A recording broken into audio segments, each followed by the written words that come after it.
Governor Butch Otter, how are you, sir? I'm good, thank you. I'm always good when I'm on rodeo grounds. That's like old home to me. And this rodeo was the one I was born to. I was born here in Caldwell, and I was born during the rodeo, and have loved it every day of my life that I realized what was important. But the rodeo culture is a substantial reflection of the Western way of life and the Western code. You'll see cowboys shaking hands on the sale of 200 head of cattle. No paper, no contract, no lawyers, just a handshake. And almost everyone that participates in the rodeo, whether it be the bulldogger, who's probably one of the toughest, or the bull rider, who's one of the most adventurous, or the barrel racer, who's always the queen of the ball. When you see them shaking hands, you can see they're guaranteeing each other whatever they've promised. And that promise, like I said, could be 200 head of cattle. It could be the sale of a large piece of land, somebody's ranch that's been in the family for 5 years. But the true coordination of every rodeo event is something we do every day on the ranch. You know, if you're bulldogging, that means you're medicating cattle all by yourself. And so you got to bring the steer down or the heifer down in order to give her a shot. If you're team roping, you're branding, or you're doctoring cattle. Practically the only event that isn't, if you're barrel racing, you're training a horse on leg movement, the rider's leg movement. But the bull riding is probably the only event where the currency is courage. This is how, I mean, you got to be strong to ride a bull. I tried riding bulls, but at 6'3" and over 220 pounds, I was just too big. I was top heavy. A bull rider is about 5'6" and weighs 135 pounds, soaking wet, but very strong and very courageous. So what I'm saying is almost every rodeo event, not almost, but every rodeo event is something that the cowboy, cowgirl gets up and does out their back door every morning, every afternoon until nightfall. And so that's why it's easy to see that rodeo is relied on by so many people to express the Western culture and the Western way of life and the pride that we have in it. And I've known a lot of cowboys. I've roped all over the West. I was part of two of the largest trail riding groups, the Ranchero Vistadores in California and the Tejas Vaqueros out of Kerrville, Texas. And we rodeoed for a solid week. I did that for 41 years. And I roped all over Idaho. My wife is a header, and I can heel sometimes. And that's how we campaigned for Congress and for governor. And the crowd was just amazed, especially those newbies to the rodeo arena.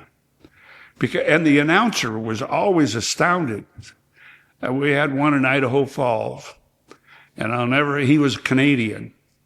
And he said, folks, I was lining up in the healing box, in the right box, and my wife, Miss Lori, was lining up in the heading box, the left box. And when she gives the nod, that's when everything starts. Anyway, the announcer said, folks, I've called rodeos all over the United States, all over Canada, and other parts of the world.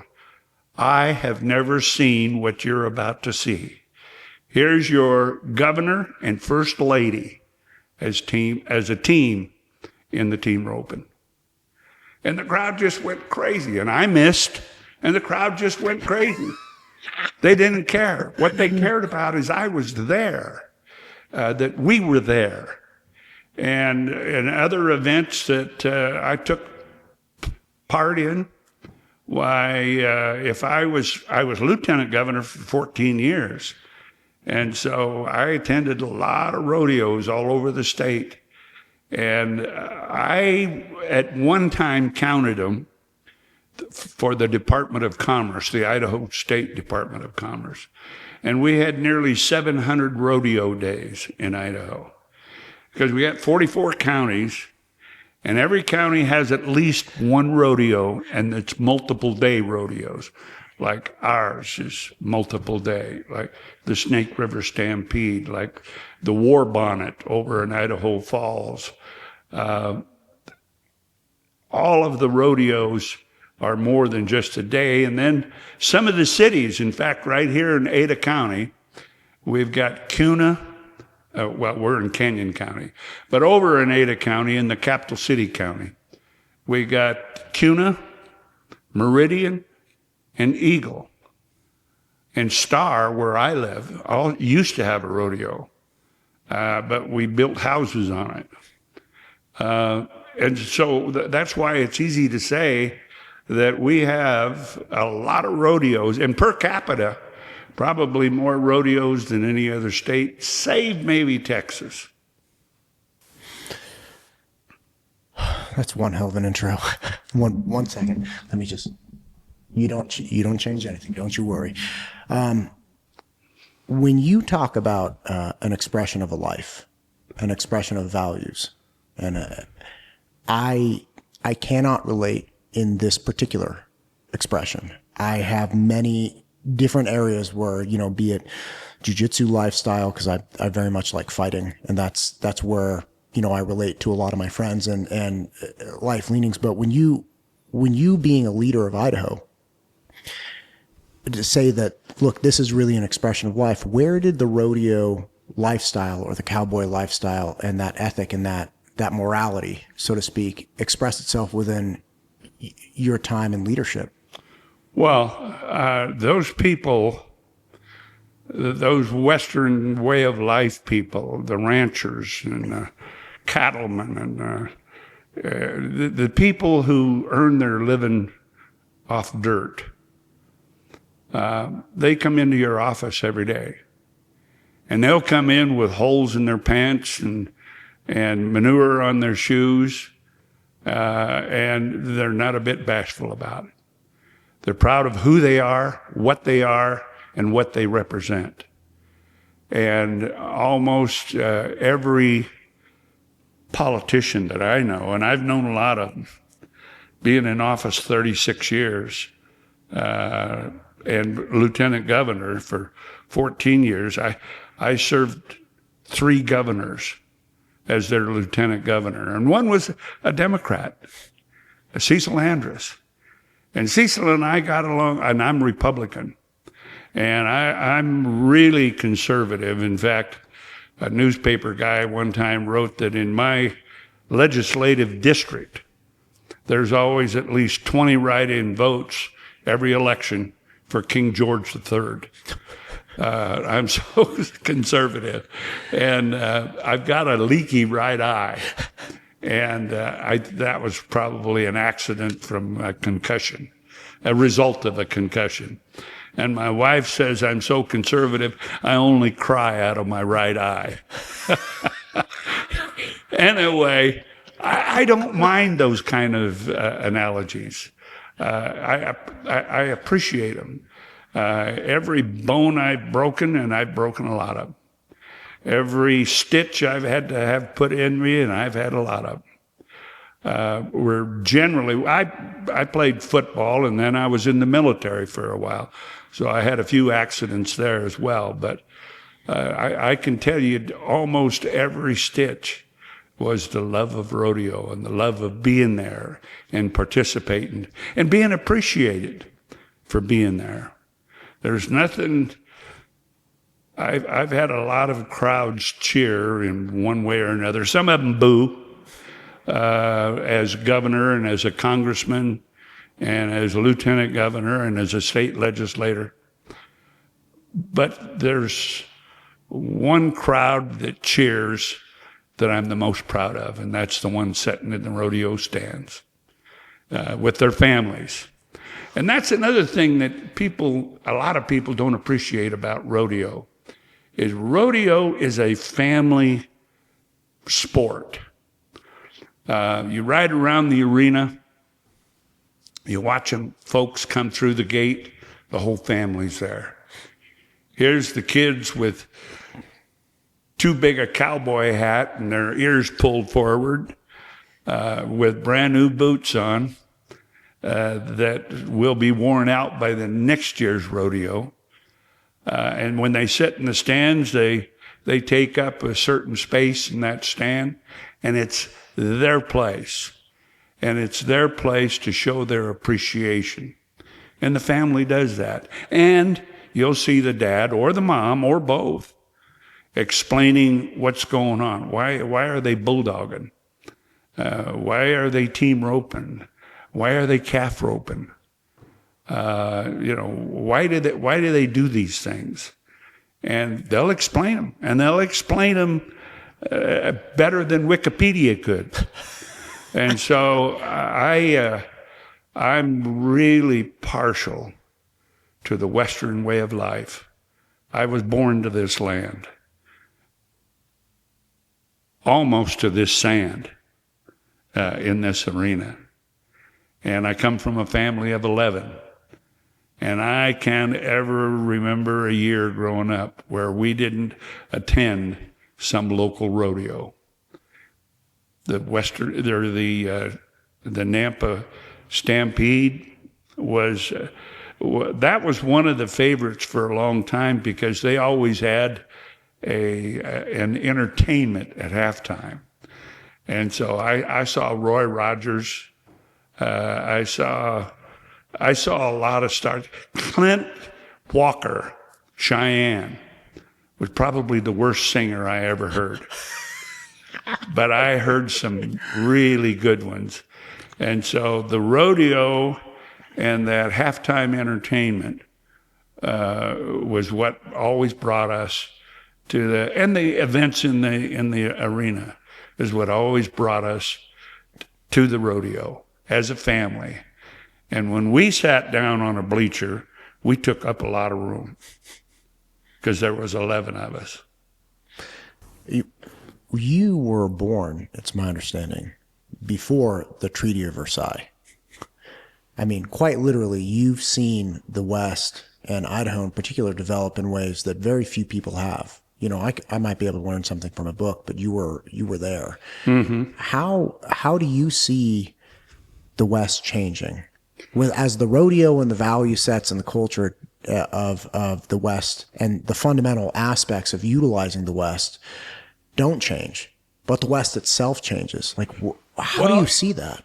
That's a great question, because if you look back at the leadership of the United States and some of the most beloved way in the past, and I can't think of anyone, maybe Lincoln, but more than Teddy Roosevelt.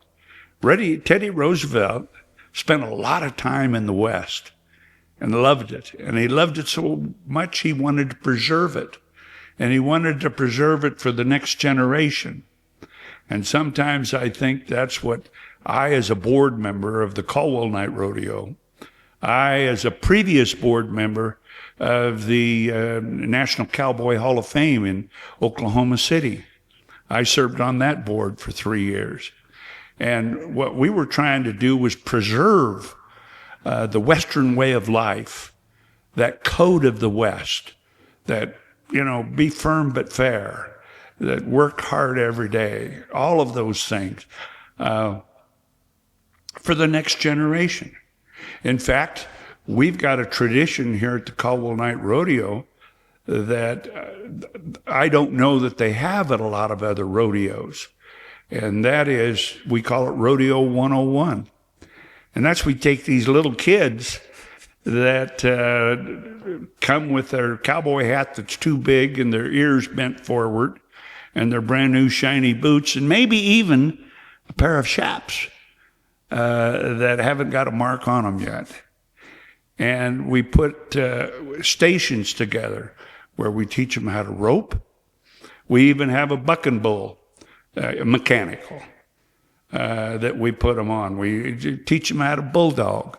We teach them all these things because we know that if they grow up in that culture, we're going to take care of the next generation. There is a great story that I always told when I was asked to give speeches about education. And the story goes that a young lad came home from school, and his dad came home from the office, and his dad was reading the newspaper. And the little lad was going through a new magazine that they had received in the mail that day.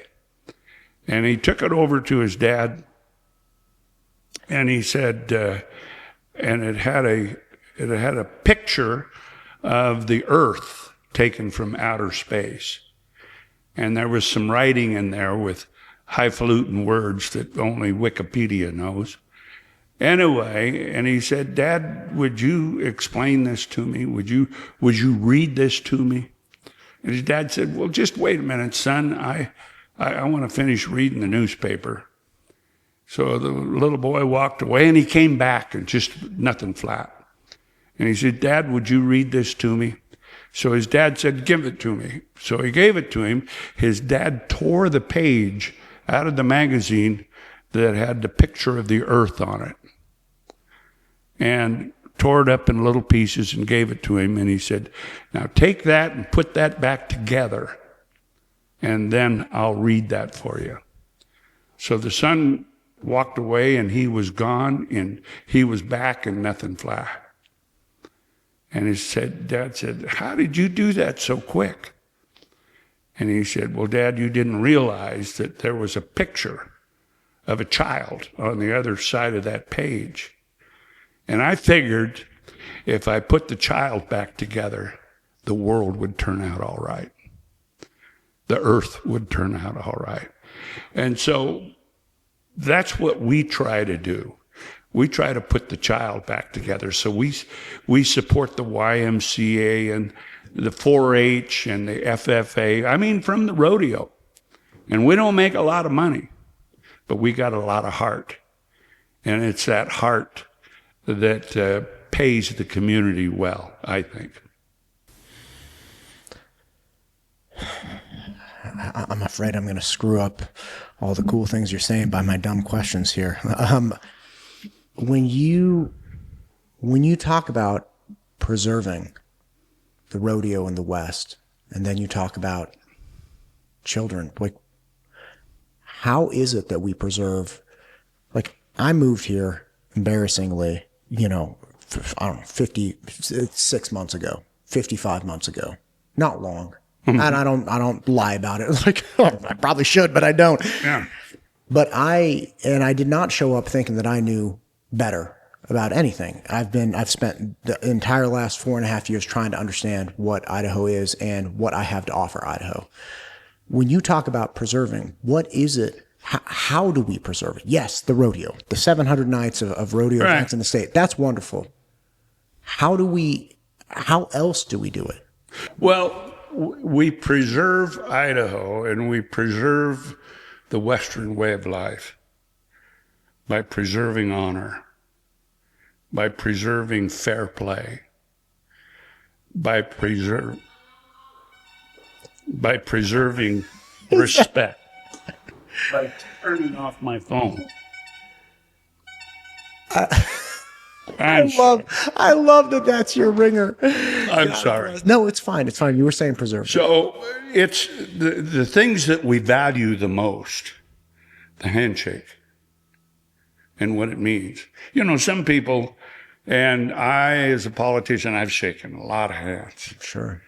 And a lot of people shook my hand. And when I asked for their vote, I was asking them to respect my issues, what I've said about leadership, what I've said I wanted to do in that role of leadership. And when I shook somebody's hand, I was saying, I'm going to do what I said I'd do, to my best effort. And the good long-term ones that make a difference, all believe that. When they shake somebody's hand and ask for their vote, they're just like somebody in the stands that wants to shake the cowboy's hand after he's had his event and he's heading into the stands to watch the rest of the rodeo. And they want to shake his hand. They want him to know how much they appreciate him. And they want him to set, and he does, set an example of being the best you can be in life at whatever you're doing, whether you're bulldogging or leading a corporate headquarters somewhere. But, you know, when I think of politicians that believe that more than anybody, I think of Ronald Reagan. Ronald Reagan was my hero. He and Thomas Jefferson were my idols in government service. Ronald Reagan always said that he said two things. First, he said the best thing for the inside of a man is the outside of a horse. And then he also said, God does not take off your time on earth the time you spend in the saddle. Now, you'll hear that about fishing, and you'll hear that about a lot of other things. But I can't think of a better statement that I'd like to follow than spend as much time as I can in the saddle, and consequently, spend as much time as I can on earth. Gosh, man. So let me ask you this then, because again, I know you got other things to do today, but part of why I really wanted to chat with you and again, continue diving into understanding rodeo culture and Idaho culture in general is that I want to figure out a way that I can help my boys and my family orient properly to Idaho. What is it, just coming to the rodeo, or is it actions that are in line with rodeo values and sentiment every day? Is it embodying that value and ethics set in all of our actions that really makes us or helps perpetuate Idaho? The answer to all those is yes. But you need to look at rodeo and the participation in rodeo as a class in value in the Western way of life. Rodeo is a finishing school for 4-H'ers, for FFA'ers, for all those kids growing up that were looking for talent in leadership. And that's where I spent a lot of time in 4-H. They had to throw me out. I was 19 when they said, you can't come to 4-H anymore. I loved it so much. I loved the culture of it. And then I graduated into roping and steer wrestling and being around cowboys in the Western way of life. And I just loved it. And but a lot of that came out of 4-H. So if you want to get your kids, you want to get their heads straight and keep them out of trouble, get them in a 4-H club. They got a project. And then they'll get a project, and you get a calf or a sheep or a pig, and nowadays you can do about anything. We had to have a production animal when I was growing up in 4-H, and I had a beef steer, and I had a milking cow, and I had a pig, and I had sheep, and I had geese, I had chickens, I had everything. Everything I had on the farm came to the fair to be judged as how good a job I was doing, taking care of it and bringing it to its production cycle of life. And I can tell you that you'll find that with that responsibility, because they got to be fed twice a day, they got to be groomed, you got to take care of them. It's responsibility, and it doesn't have a TV on it. And it doesn't have a cell phone on it. It's got just, you need to take care of me. I'm in your care. Now, show me how much you care about me. And that's exactly what I learned growing up in 4-H. And that's why I say rodeo is kind of a finishing school in values and in code for 4-H and FFA and those things that young adults, Boy Scouts, Girl Scouts. I had a ranch just outside of Eagle, Idaho for years that was a equine event center. We had rodeos there, ropings mostly. We had bull riding one year, which turned into a disaster because the bulls got out and boy, it was exciting. Anyway, my partner and I bought the ranch on purpose because we were familiar with the rodeo club at Boise State University. And we were also familiar with the fact that as they competed against colleges around Idaho, they were getting their butts kicked. And so we thought, we're going to help these kids. So we met with them, and a lot of them come from far off places in Idaho. They all come from the country. They were raised on ranches or farms and stuff like that. And the worst part was they couldn't afford to bring their horse for daily training to Boise. They just couldn't afford it. So one of the things that we did was we said, all right, you kids that are in the rodeo club, you bring your horses out to our ranch, and you just keep them there. Take care of them. But we also board horses. And so what we want you to do is we make everybody that boards a horse with us ride it for an hour at least twice a week, because we don't want them getting sick. When one horse gets sick, it's like a feedlot. They all get sick. Then you got big problems. And so if a owner can't ride a horse, we're going to leave them your numbers here, and they'll call you, and you go ride that horse for an hour, and you make $12 an hour doing what you love most, riding a horse. And twice a week is $24. And if you make a good deal with somebody that wants you to ride it all the time, that's even better. The point I want to make here is we had a good rodeo club. And if you travel around to the colleges in Idaho, you'll find that they do have rodeo. They have rodeo teams, like football teams and basketball teams, and they're good. In fact, we could hardly ever beat the community college in Twin Falls, Idaho, or the rodeo team out of Rexburg College, which was then called Ricks. It's now BYU, Idaho. Those kids were fantastic.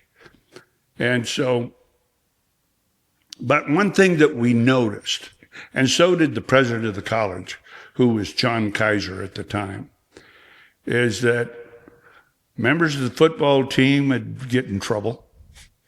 They'd be downtown in a bar fight or something. They'd have to go bail them out. Basketball team, the same way. Baseball team. They didn't have baseball then. Not one kid in the rodeo club ever got in trouble. Not one.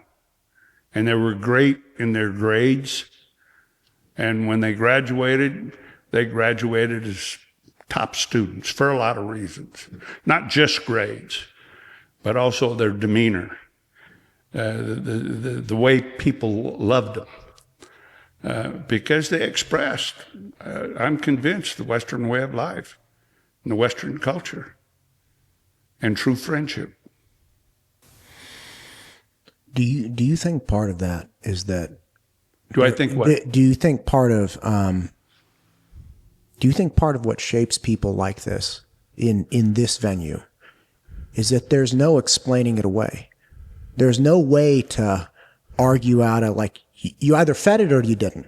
It's like you rode the horse or you didn't. You did this or you didn't. I'm always fascinated with young people when they get engaged in something that there's no arguing with reality. Like, there's always a joke about gymnastics. It's like, oh, it was the Russian judge. Like, it's like, oh, I would have won, but it was the Russian judge. Yeah. Or anything where you have judgment, where it's kind of like, no. You either did it or you didn't. You were either on for this amount of time or you were not. There is no black and white around it. And when in my limited experience, when I've seen young people get tied into something where it's like, no, man, it's either black or white. And they put all of themselves into it. They become different people that aren't looking for different explanations or different ways of viewing themselves, right? Or like, well, they just don't appreciate me if I just squint and if they knew, but it's like, no. You did or you didn't. Do you think that's part of what shapes rodeo people? I think the basis of what you're talking about is respect.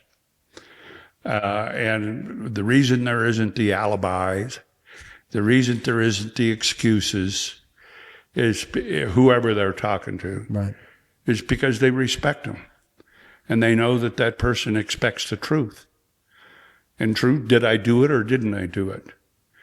But one thing you'll find in the long term is that most of these kids, most of these people that participate are stronger than their excuses. And they want to be stronger than their excuses and their alibis. Oh, sure, I'll say, well, my foot slipped out of the stirrup and I didn't have an opportunity to signal the horse quick enough with my leg.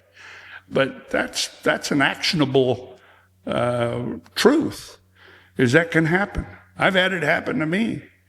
Or I got the rope twisted up. One time I caught my rope under my horse's tail and I turned into a bronc ride and instead of a heading and heeling. I just believe, and I believe in my heart of hearts, that these kids want respect, and so they give it. And as long as you give it back to them, you're going to get it. And that's what I saw in the rodeo club at Boise State. In fact, that's what I see. It wasn't unique to Boise State. Every rodeo club that I was part of, and in a rodeo event, you either win it or you don't. And yeah, you can have problems with gear. You could have drawn the wrong animal and didn't expect it to buck that hard or something. But you're either green or red. When the signal's over, you either won the buckle or you didn't. And there's no room for excuses between those two. Yeah. Governor, I so appreciate this. Is there? Oh, you're welcome. I don't want to take your whole day. Is there anything else that you really want to share? I want to thank you. I want to thank you. This podcast, I've never done a podcast on rodeo before. We have the cowboy station that broadcasts all over. It's 345 on your AM. on your TV. Oh, okay. If you want to watch rodeo all the time. But I see some of my friends, Bob Tallman, who was a great announcer, and the heart and soul, and in many ways the conscience of rodeo heroes. Red Stiegel, who was maimed with polio in his right arm, but still one of the best ropers I ever roped against, and a great showman, a great singer and storyteller. Bob Feist. I can think of all these rodeo people that I know, and I never ever sat down and said, why do I like that guy? I just like him. Why do I respect what that guy said, what he thinks about me?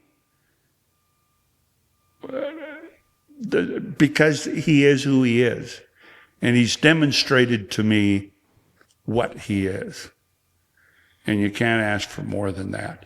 It's almost like the relationship with a parent, that they always show you the correct way of life. They always show you the boundaries. You just have respect for them. Well, listen, I really hope to be able to do more of these, and hope to, come and participate in the rodeo and bring my boys to it. Man, I got to tell you something. This is really funny. So, get them in 4-H. Yeah, no, 100%. And we actually moved to a small little, just over an acre and a half about a year ago. And I've been fixing up the property and getting it set up so we can get some animals. I was just talking to a friend about getting some, head of cattle. Good for you. Yeah, it's going to be awesome. Start them out with something that's consistent. Sure. Needs to be fed twice a day. Sure. But easy. Got it.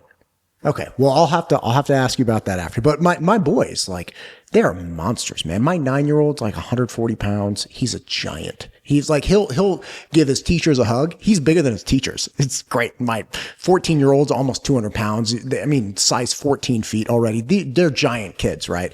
And I have to wrestle around with them and stuff. It's a good time. But we got invited to go to a cattle drive this last summer. And, where? In St. Anthony.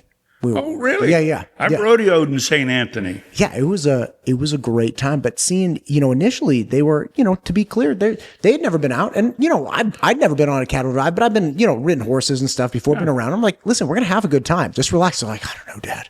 I don't know. It's like, get in the damn car. You're coming with me. Trust me. They did not for a second want to leave. That you couldn't get them off the ATVs. You couldn't, they wanted to stay on the horses the whole time. They had a part of them came alive that, I was leaving there, and just so thankful that I had the opportunity to bring them to this state and share this way of life with them, because under no circumstances would they have had that experience in our former lives. And don't ever turn down an opportunity like that, especially if you can include your kids. We have a gem state, or at least had a gem state rodeo circuit in Idaho, and it's for kids. But one parent also has to be a participant in the rodeo. So the parent has to do barrel racing, or the parent has to have an event as well. And of course, for the most part, the parents that want their kids involved in rodeo are rodeo parents. They see the quality and the value of participation, of responsibility, and they want that for their kids. And so they get them in it as quick as they can. God bless them, man. Yeah. Caldwell Night Rodeo next week, right? Caldwell Night Rodeo. Yeah, it's our 102nd year. God. And we're so proud of it. That's why this is only a year old. Oh, this is a beautiful spot. Absolutely. This is only a year old. I tell you, it happened quite by accident with the help of Eddie Lodge. I played football and went to school across the street. I went to Boise State first, Boise Junior College, and then after I finished 2 years at Boise Junior College, I came over here and played football here. And I came to a football game right after I'd had to have my left ankle fused. I broke my left ankle 8 times. And I thought between the Army, football, and rodeo, I had broken it 8 times. And I thought I'd broken it again on a construction job where I was building a building. And I went to the doc. Doc said, "No, you didn't break it. You've sprained it real bad, but we can't fix it anymore. So we have to fuse it." So they fused it. And so anyway, I came to the college's football game, and they had a little section of bleachers in the beer garden. So I sat down in the bottom bleachers because I was on a scooter with my one leg with one leg up. Yeah. And I scootered over to those bleachers and sat in the bottom bleachers so I could watch the game through the fence, through the fence that they had set up there. And that's what they did. Oh my gosh. Anyway, so we'd been sitting there for, a buddy of mine came in that played guard in front of me. I was a linebacker. Wait, hang on. Is that 10 screws? Is that 8 or it looks like 10 screws in your ankle? Yeah. And a giant. Do you set off the metal detector at the airport? Oh yeah. Oh yeah. Well, and I got the same in my hips and my shoulders. Oh my gosh. Anyway, so we were sitting there at the bottom bleacher of my buddy, and the game started. And all the people from the beer garden came and stood in front of the fence, and we couldn't see, and we couldn't stand. And so I looked up at the eastern bleachers over here on the rodeo arena, and I said, "John, I'm going to build a box up there so that I can be in the watch." And so that's where the skyboxes came from. And I told Eddie, I said, "Eddie, what would it take one day?"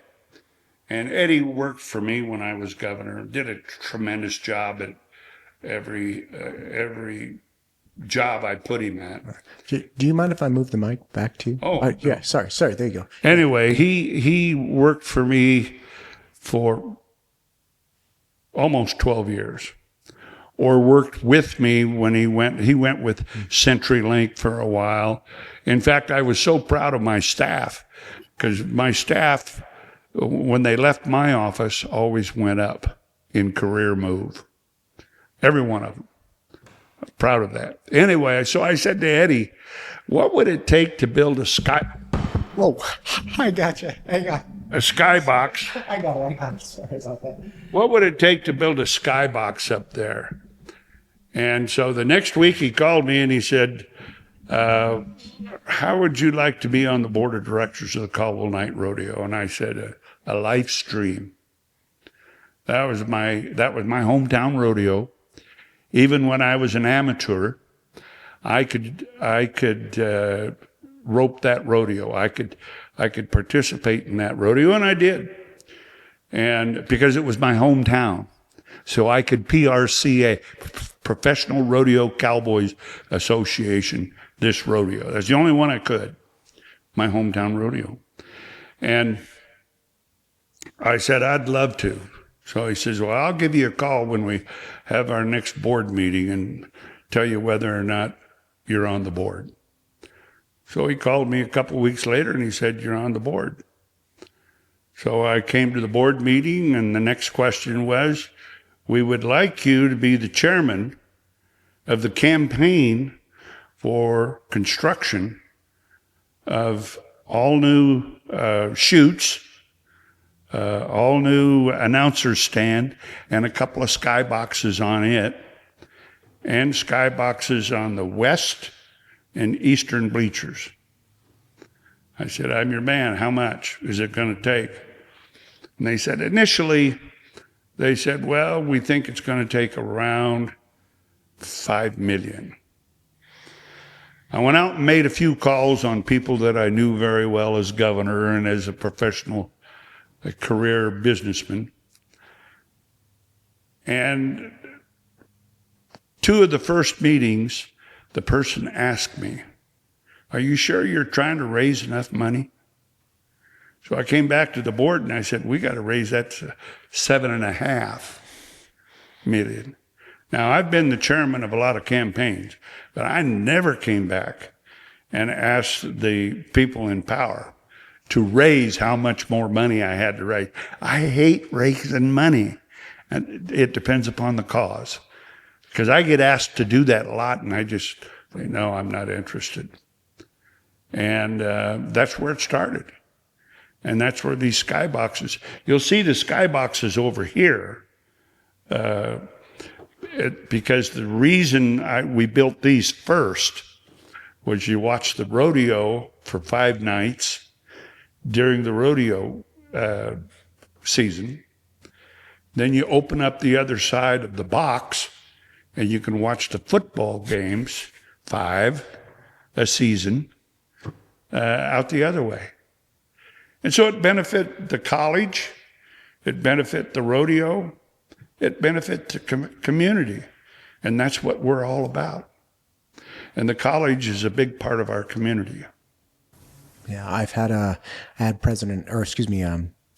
David Douglas from College of Idaho on previously. Really enjoyed him, and spoken with a lot of other people about it. Yeah. It's one hell of a spot. Yeah. Well, Governor, listen, I'm going to let you go. I've taken too much of your time today. I really appreciate you carving out time to talk about this. And yeah, man, I'll see you in like a week and a half. When's this going to play? I can get it out tomorrow if you like. Oh, really? I'll get it out tonight. I just got to get back to my studio. I see. Will you send it to me on my phone or what? Of course, absolutely. Yeah. I'll get it to you. We'll send it to you. Let me give you my phone. Okay, great. Well, let's call it. Thank you for coming on. I'll see you in 2 weeks.